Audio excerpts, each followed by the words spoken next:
Moved to Miami and caught me a boat. Hope my fiends don't stop doing.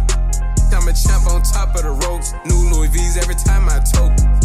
There every time I tote. I do all without the stylist. I got money, never went to college. I got all my cars without the mileage. I can't on these ratchet.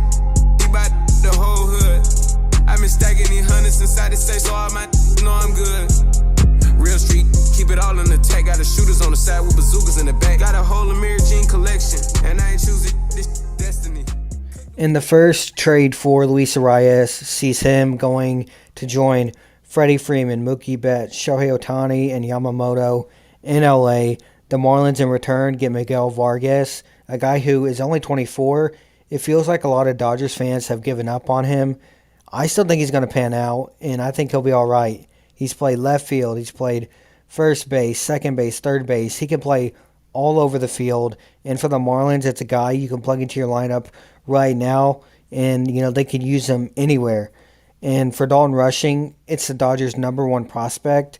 I'm not sure how willing that they would be to give him up, but they do have Will Smith and Diego Cartaya. So, where does he kind of fit?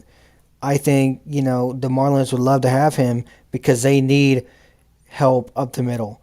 Shortstop, catcher, maybe somewhere in the outfield.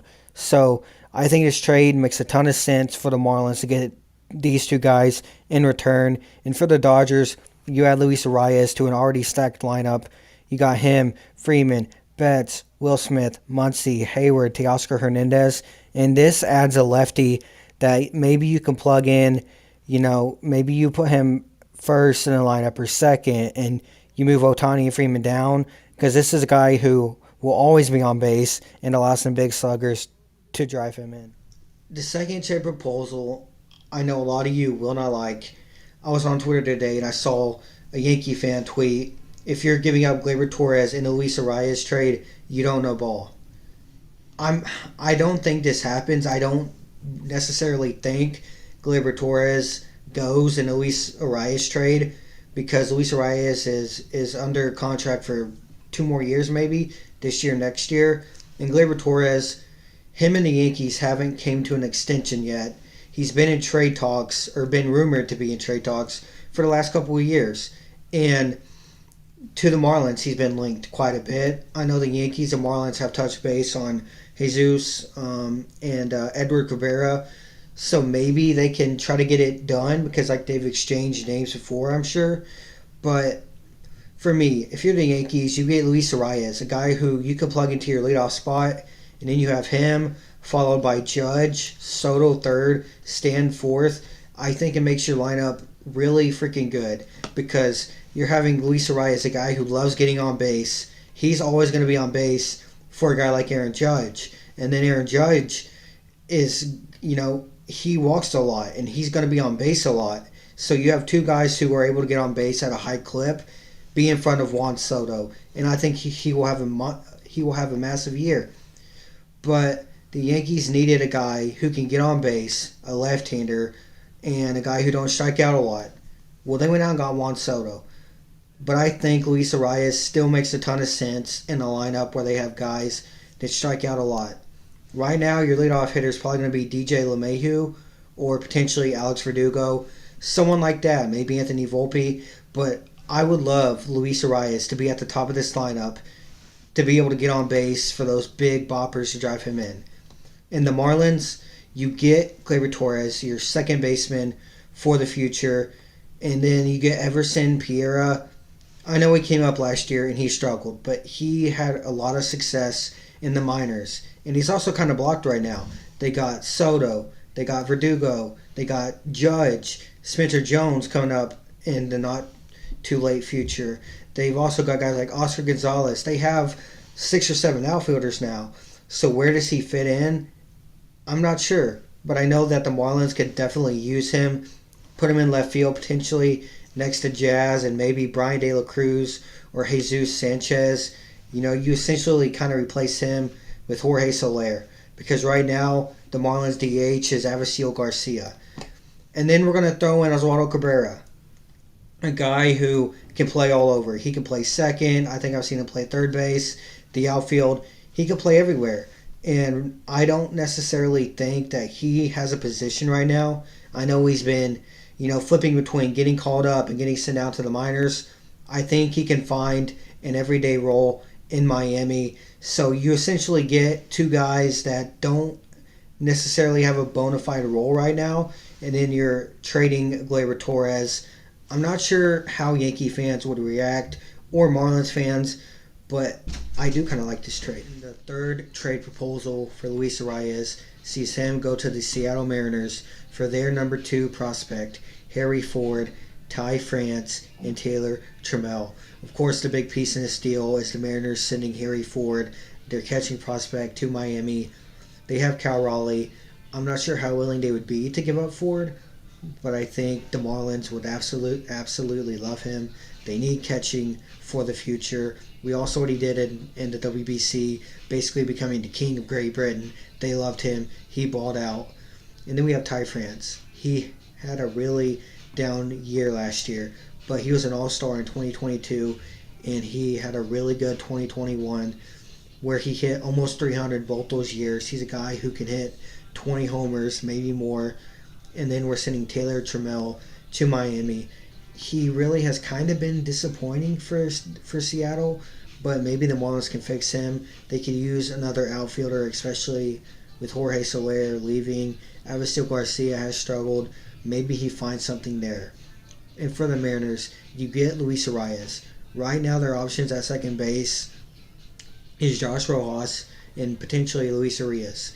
And they've had guys like Tommy La Stella and guys like Colin Wong before that. So it's kind of been a revolving door at second base. I think they even had D. Strange Gordon a couple years ago. So they really haven't had that second baseman. And in this trade, they can get that. And you add him to a top of the lineup with J-Rod and bringing in a guy like Mitch Garver, and you have Cal Raleigh. I think this makes the Mariners lineup a whole lot better. So I think this makes sense for both teams. Trade for Luis Arraez sees him go to Milwaukee for shortstop / second baseman Bryce Terang and outfielder Joey Wiemer. And both these guys kind of struggled last year. I think it was both their rookie years. They were just getting their feet wet. Joey Wiemer was the starting center fielder for this team for most of the season, but in September he got sent out to the minors after hitting .204. And Bryce Terang, defensively, he was like the second best player at second base in baseball. But offensively, he really struggled. Defensively, he ranked 12 defensive run saves. That tied Nico Horner for the most by NL second baseman. But he got optioned down at one point in the season because he struggled. They traded Colton Wong and essentially gave him the keys to second base, and he really struggled. But for him, this was his first taste of the major leagues. I think both these guys are actually really good. I think they have some success in Miami. And for the Brewers, they're always looking for offense. Corbin Burns, this is potentially his last season there. Freddie Peralta, he will still be there this season. And you got guys like Christian Yelich. This team is always looking for offense, and I think adding Luis Arraez near the top of that lineup, it would really, really be good for the Brewers.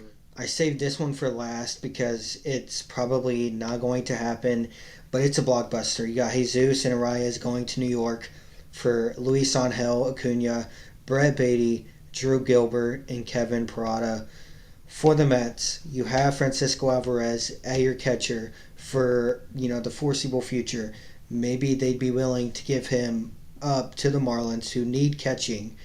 And you got Drew Gilbert. I think they acquired him at the deadline last year. I don't know how willing they would be to give him up, but the Marlins could use an outfielder.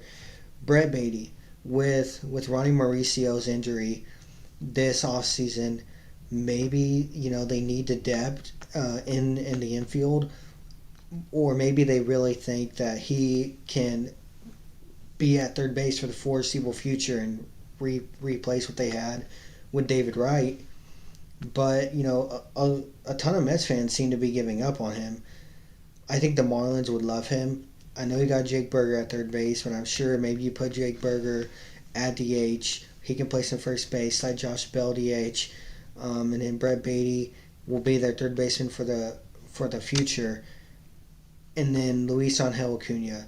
They got Jeff McNeil at second base. They have Francisco Lindor for the future at shortstop. I'm sure that you can move Acuna around, and I'm not so sure that the Mets would be willing to part with him. But the Marlins could use a franchise shortstop, and I think Acuna could be that. And for the Marlins, you're trading Jesus because you have a ton of starting pitching depth and you need some bats, and you get 4 good ones in this trade. You're giving up Luis Arraez, who is a huge part of your team, but you're getting back good pieces. Why would the Mets want Luis Arraez? Because you put him at second base next to Francisco Lindor, and maybe you can extend Pete, and I think that lineup is a heck of a lot better.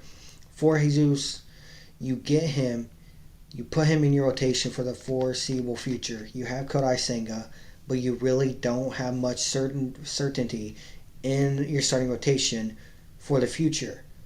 I think getting him does that. It allows you to get a good number 2 for the future with Senga. I know you're having to par with a lot, but what the Mets are getting in this deal, I really like this for them. I like this for both teams. I know it's a blockbuster, 2 in-division teams,